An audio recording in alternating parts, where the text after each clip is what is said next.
ሰው አያልቅስብህ እንዳታለቅስ፣ ሰው አያልቅስብህ ዘርህ እንዳይጠፋ፣ እድሜህ እንዳያጥር፣ ሁለቱንም ዓለም እንዳታጣ፣ በሥጋህም የወዲያኛው ዓለም ያለቀሰው ገንህን እንባው ነብስ፣ እድሜህ እንዳያጥር፣ በቆመህ እንዳትነድ።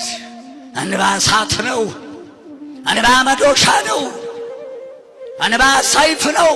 አባቴ ልጅ ሆኜ እንባ የሰበረው አይጠገንም፣ እንባ የጣለው ትንሣኤ የለውም ይሉ ነበር። እንባ የሰበረው አያንሰራራም። አይገባኝም ነበር። ውሃ አይደለም ምን ማለታቸው? እንዴት ነው የሚሰብረው? እንባ አረ ቃላት የለም።